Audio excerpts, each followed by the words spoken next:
Masal diyarından fırlamış gibi duran beyaz badanalı evleri ve uçsuz bucaksız Ege Denizi manzarasıyla Santorini. Ege Denizi'nin kalbinde beyazın ve mavinin tutkuyla buluştuğu büyüleyici bir ada.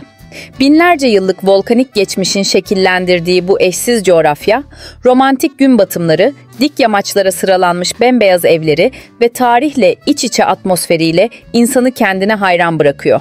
Masmavi sulara uzanan bu büyülü adanın sırlarını keşfetmeye hazır olun. Santorini sadece bir seyahat değil, rüyalarda gezinen bir masal diyarı. Bugün dünyanın en popüler turistik adalarından biri olarak bilinse de bu güzel ada bir zamanlar tarihin en büyük doğa felaketlerinden bazılarına sahne oldu. Doğal afetlerin tekrar aktifleşmeye başladığı adada son günlerde 3 ile 5 arasında değişen sarsıntılar nedeniyle uzmanları büyük bir depremin olasılığı, hatta yaşanabilecek volkanik patlamalar konusunda endişelendirmektedir. Peki Santorini'nin derin sularında hangi sırlar yatıyor? Tarih boyunca yaşadığı felaketler adayı nasıl şekillendirdi? Bu videoda volkanik patlamaların ve tsunamilerin adayı nasıl dönüştürdüğünü, Santorini'nin geçmişine nasıl izler bıraktığını ve yeni güncel depremlerin nelere sebep olabileceğini öğreneceğiz. Santorini, yaklaşık 3 milyon yıl önce meydana gelen volkanik faaliyetlerle oluşmaya başladı. Bu süreç, Ege Denizi'nin altında büyük lav tabakalarının birikmesiyle başladı. Bu hareketlilik sonucunda adanın jeolojik yapısı sürekli değişti. Santorini'nin bugünkü ikonik yarım daire şeklindeki görüntüsü, devasa bir volkanik patlamanın ardından çöken kalderanın eseridir. Kaldera, yer kabuğunun devasa bir çöküntüye uğradığı bir yapıdır. Santorini'nin bu kalderası, Ege'nin mavi sularıyla dolarak adanın eşsiz manzarasını oluşturdu.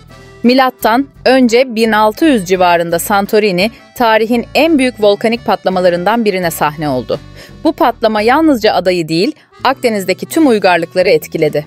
Patlama o kadar şiddetliydi ki gökyüzü kül bulutlarıyla kaplandı. Yaklaşık 40 kilometre yüksekliğe ulaşan kül ve taş parçaları gökyüzüne savruldu. Bu patlama Santorini'de büyük bir çöküşe neden oldu ve kaldera dediğimiz devasa bir çukur oluştu. O dönem adada yaşayan Minoan halkı devasa kül bulutlarından ve patlamadan kaçmak zorunda kaldı. Patlama sonrası dev tsunamiler Akdeniz kıyılarına vurdu. Girit'teki Minos uygarlığının limanları ve ticaret yolları büyük ölçüde zarar gördü. Bu felaketin Minos medeniyetinin çöküşüne katkıda bulundu.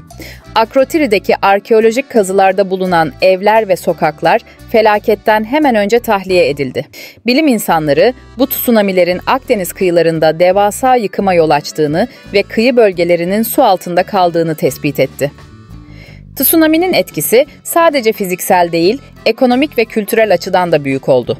Tarım arazileri tuzlu suyla kaplandı, kıyı ticareti sekteye uğradı. Minoan patlamasından sonraki yüzyıllarda Santorini birçok kez yeniden yapılanma ve yıkımlarla karşılaştı.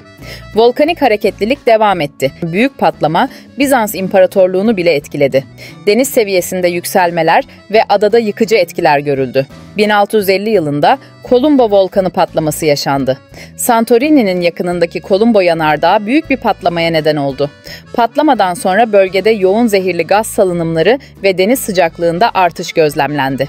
Tsunamiler çevredeki adaları etkiledi. Son büyük volkanik patlama 1950 yılında gerçekleşti. Ada sakinleri büyük korku yaşasa da büyük bir yıkım olmadı. Patlamanın tetiklediği dev tsunamiler, Girit kıyılarını ve Ege kıyılarındaki yerleşim yerlerini vurduğunda kül bulutları güneş ışığını engelleyerek Akdeniz ikliminde kısa süreli soğuma etkisi yarattı. Yani bu doğa olayları dünya tarihinin en büyük volkanik patlamalarından biridir. Santorini, Ege'nin tektonik açıdan aktif bir bölgede yer aldığı için depremlere sık sık maruz kalmaktadır. 1956 yılında büyüklüğü 7.5 olan bu deprem, Santorini ve çevresinde büyük yıkıma neden oldu. Ada halkı büyük ölçüde zarar gördü ve birçok insan adayı terk etti. Geçmişte yaşanan patlamalarda irili ufaklı birçok depreme sebep oldu. Son günlerde adada yoğun sismik hareketlilik gözlemlenmekte olup yetkililer büyük bir deprem riskine karşı önlemler almaktadır.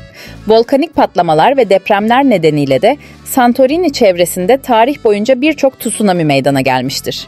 1600 yılı Minoan patlaması nedeniyle yaşanan tsunamisi yaklaşık 100 metrelik dalgalarla Girit ve Ege kıyılarında büyük yıkıma neden oldu.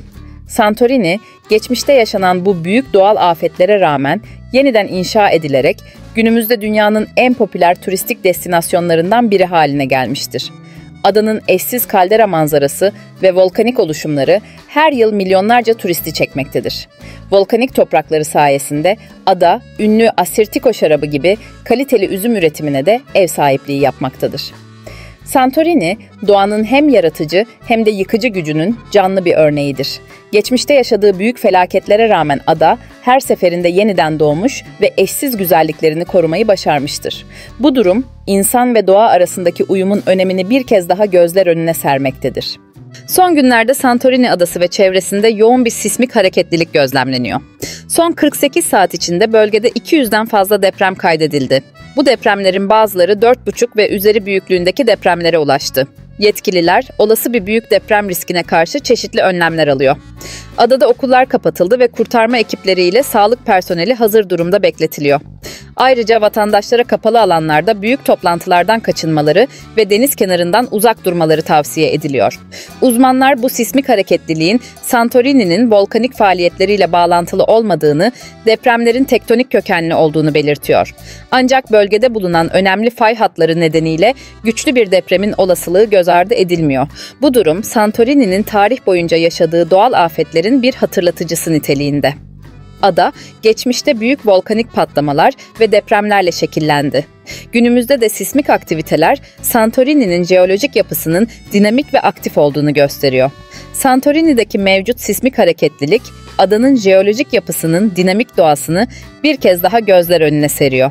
Yetkililer ve uzmanlar durumu yakından izlemeye devam ediyor ve halkın güvenliği için gerekli önlemleri alıyor.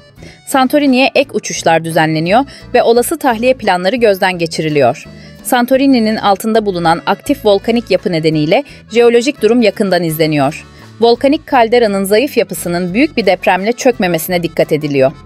Bu durum potansiyel tsunamiler ve lav çıkışı risklerini doğurabilir.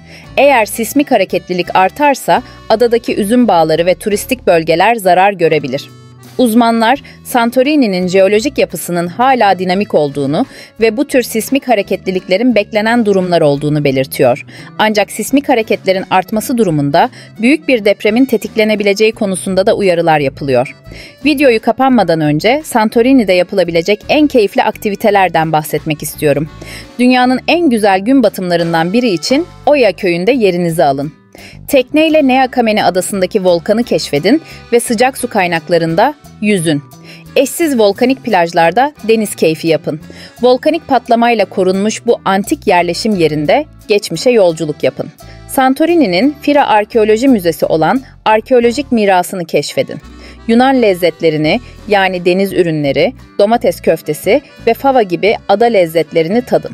Santorini'nin volkanik topraklarında yetişen üzümlerden yapılan şarapları deneyin. Yelkenli turlara çıkın, Santorini'nin eşsiz koylarını denizden keşfedin. Fotoğraf gezileri yapın.